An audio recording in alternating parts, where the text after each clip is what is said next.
แล้วก็มื้อนี้เนาะเฮามาเลาะลิ้นอยู่เซ็นเตอร์พาอันน่ะพานางเธอว่าคิดฮอดว่าซั่นพอแล้วก็เลยพามาเลาะอยู่เซ็นเตอร์นี่แต่ว่าตอนนี้นางไปเข้าห้องน้ำโอเคก็เล่นเกมเดี๋ยวจะพาไปดูนี่เนาะอันนี้ก็เป็นเกมช่วงนี้มันเป็นช่วงโปรลิ้นทีหายากมากว่าเล่นช่วงโปรจะบอกว่าโปรมาจากมือนะวันนี้มันที่3ละ3 เดือน 7นางเธอเก่านางเธอไปเข้าห้องน้ำมาแล้วไปเล่นไหมเดี๋ยวใจนางเธอเล่นเกมเลยแม่ไหนจะเพิ่มพร้อมแล้วบอกพร้อมแล้วเนาะ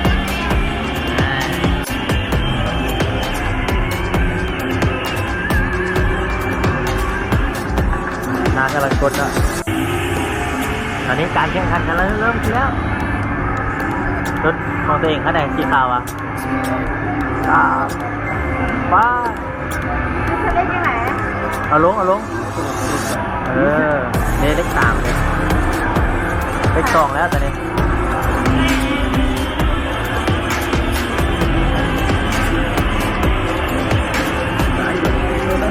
จุดแข่งมันมีได้2เลขสิ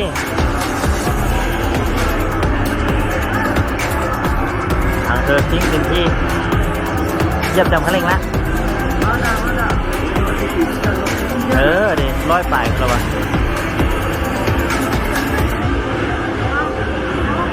นางเธอต่ำซะไปเลยเนาะตอนนี้ต่ำแต่พอเก่งใจรถเลยเครื่องตอนนั้นครับก็ได้จริงจัง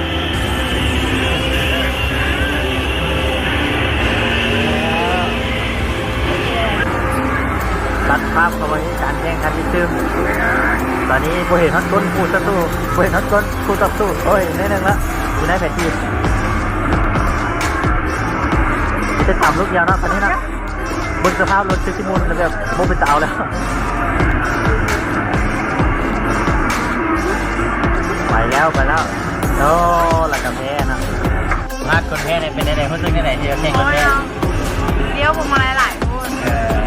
ไปพอแล้วตอนนี้นางกับ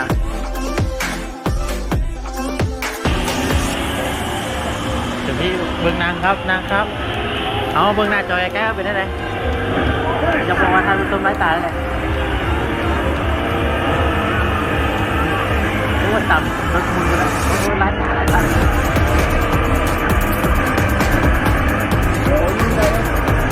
นางเชื่อไปเลยนะรถปิดมุนหมดแล้วเอาไม่ใช่เขาเปิดการแล้วจ้ะ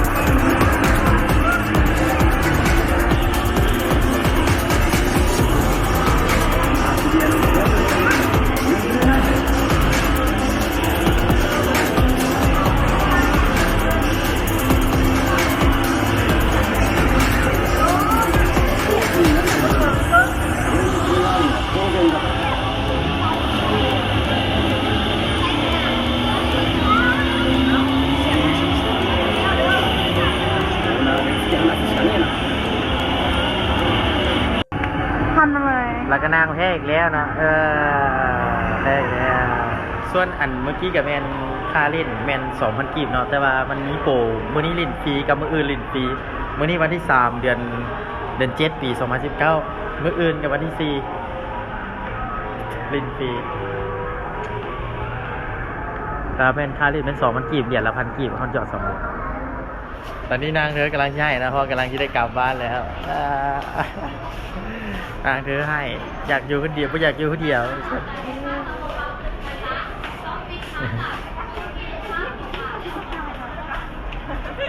เบิ่งหน้าตาแดงไปตอนนี้กะย่างหลอกตรงนั้น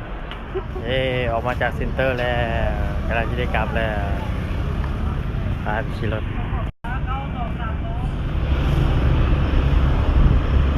ตอนนี้เรากำเพื่อนเนาะ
ตอนนี้เขาก็มาฮอตงานเราการไปส่งแฟนแล้วก็กะสิได้ขอปิดคลิปเพียงให้เนาะมึงปิดคลิปไปแน่ ถ้าใครมาคลิปนี้อย่าลืม